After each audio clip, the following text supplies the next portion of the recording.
네, 오늘은 3인칭이 아니고 2인칭 두 명이서 하게 되었습니다. 장성철 대구 가톨릭대 특임 교수와 저와 이야기를 나눠보겠습니다. 장 교수님 어서 오세요. 네, 안녕하세요. 안녕하세요. 네, 유튜브로 저희 모습 생중계되고 있으니까요. 유튜브 MBC 라디오 시사 채널로도 함께해 주시면 감사하겠습니다.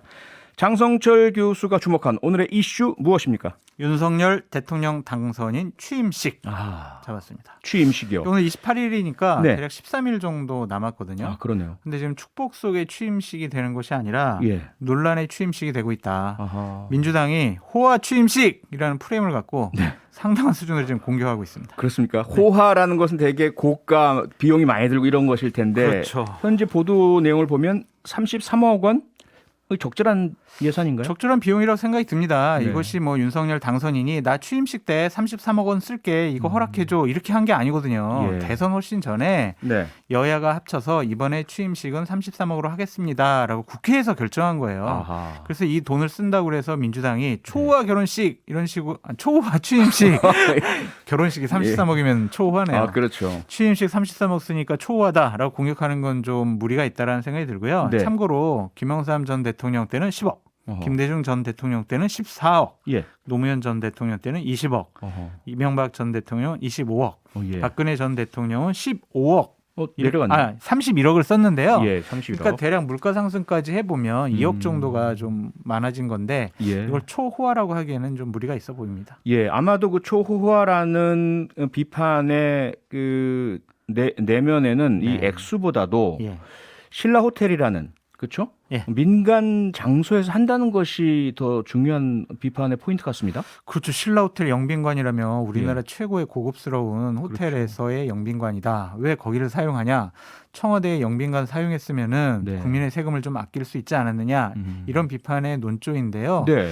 기본적으로 뭐 신라 호텔의 영빈관을 쓴다고 해서 그렇게 비용이 더 들어가는 것은 아닙니다. 아, 그런가요? 보통 저런 장소를 빌리게 되면 예. 음식값이 대관료에 포함이 되어 있거든요. 아하. 그래서 대관료는 별도의 대관료 없이 박주선 취임 준비위원장의 얘기에 의하면 네. 청와대에서 하는 거랑 비교해 봤을 때 대략 50만 원 정도만 더 들어요. 50만 원요? 네, 이런 식으로 얘기를 하거든요. 예. 왜냐하면 청와대 영빈관에서 이 취임식에 만찬을 한다고 하더라도 네. 보통은 다 호텔에서 음식을 공수해 옵니다. 케이터링이라고 흔히들 이야기하죠. 그렇죠. 예, 예. 그랬기 때문에 이거는 다 호텔 음식을 이용하는 것이다. 음. 그래서 뭐 별로 큰 차이가 없다라고 얘기를 하고 있는데 네. 지금 민주당의 전용기 의원 같은 경우에는 예. 상당히 자극적인 단어로 예. 계속 공격을 하고 있어요. 아, 그래요. 혈세를 부어, 어허. 고급 호텔, 어허. 초호화 만찬, 예. 왕위 즉위식, 뻔뻔함에 혀를 내두른다. 네. 이런 식의 얘기를 하고 있는데 지금 또 어떤 국민 중에 한 분 정도는 예. 청와대에 청원을 했어요. 그래서 이 국민청원이요? 네. 오. 초호화 취임식 이거 못하게 해야 된다. 이런 식의 청원까지 나오고 있어서 네.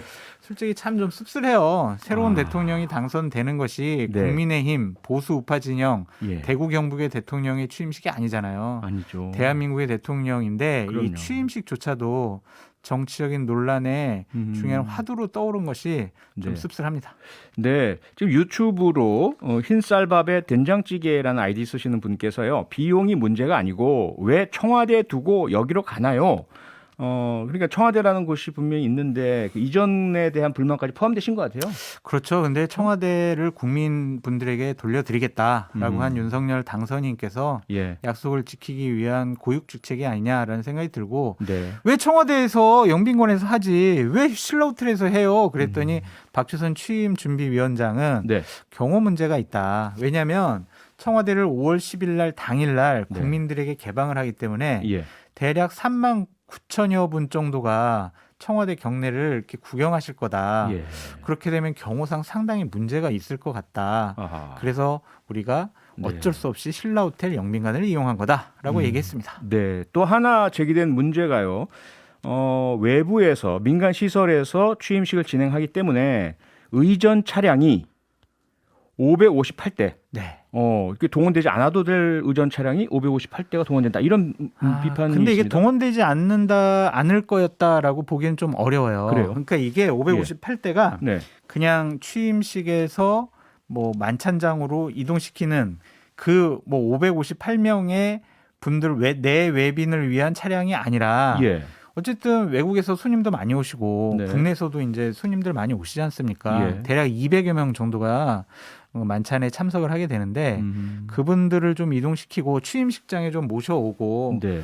예를 들면 외국의 국가 원수가 보시면 예. 그냥 뭐 어떻게 다른 차로 모실 수 없잖아요. 그래서 이런 차량을 총 합친 것을 558대지 네. 그냥 이것이 그냥 만찬장 간다거나 이런 네. 거는 아닙니다. 네. 지금 참석하시는 분, 네. 또 초대된 분에 대해서도 여러 말이 많습니다. 그렇죠. 우선은 초청되지 않은 분들. 네. 이재명 전 경기도지사 그리고 같은 당의 유승민 전 의원 초대되지 않았다는 이야기가 많이 나옵니다. 좀 안타까워요. 결국에는 윤석열 당선인 측에서 이 두 분을 싫어하느냐? 뭐 이런 생각이 들 수가 있잖아요. 그러게요. 그냥 후보 경쟁자였더라도 이런 분들 다 초청했으면 좋지 않았을까라는 그런 아쉬움은 있습니다. 아쉬움이 있다. 네. 뭐 어떤 의전상의 어떤 원칙 프로토콜 때문인가? 뭐 이 부분 좀 확인을 해봐야 될 것 같고요. 그건 박주선 취임준비위원장이 이렇게 얘기를 했어요. 예. 경쟁자고 그분들 네. 윤석열 당선인한테 졌는데 예. 오시라고 하면 그분들한테 힘든 거 아니냐. 이건 예의가 아닌 것 같다. 그래서 초청장을 안 보냈다고 얘기했습니다. 아, 그런가요? 그 오시는 분 중에 가장 많은 관심을 받는 분 박근혜 전 대통령. 그렇죠. 네. 어제 그러니까 26일 날 박주선 취임준비위원장이 예. 박근혜 전 대통령을 직접 찾아가가지고 네. 윤석열 당선인의 친정과 초청장을 직접 전달했어요. 아하. 그랬더니 네. 박근혜 전 대통령께서 먼 길 찾아오시고 당선인 친필까지 주셔서 너무 감사하다. 네. 초청 의사까지 해주셔서 너무 감사하다. 네. 현재 건강 상태로는 3시간 이상 이동하는 것이 부담스럽지만 운동과 재활을 통해 잘 견딜 수 있도록 하겠다라고 얘기를 한 것으로 미루어 보아 네. 이번 취임식장에는 박근혜 전 대통령이 참석할 것으로 보여집니다. 그렇다면 지금 상상되는 그림은요. 네. 박근혜 전 대통령, 문재인 현 대통령 그리고 당선인 윤석열 당선인 세 분이 나란히 계실 수 있는 네. 한 화면에 잡힐 수 있는 참 가능한가요? 이게 아이러니컬한 모습이 될 것 같아요. 네. 탄핵당했던 대통령, 예. 그리고 탄핵 후에 되셨던 대통령, 예. 그리고 이제 그러니까 미래의 대통령 이런 분들이 세 분이 모여 있는 건데 탄핵을 가능하게 한 수사 검사. 그러니까요. 그러니까 이게 그 분들이 서로 네. 인사하는 순간적으로 무슨 생각을 하실지 참 궁금합니다. 참 네. 국민들도 흥미롭게 지켜보실 것 같습니다. 네, 국민과 함께 지켜보도록 하죠. 지금까지 장성철 대구 가톨릭대 특임 교수였습니다. 수고하셨습니다. 감사합니다. 평일 저녁 6시 5분에 여러분을 찾아갑니다. MBC 라디오 교창원의 뉴스 하이킥.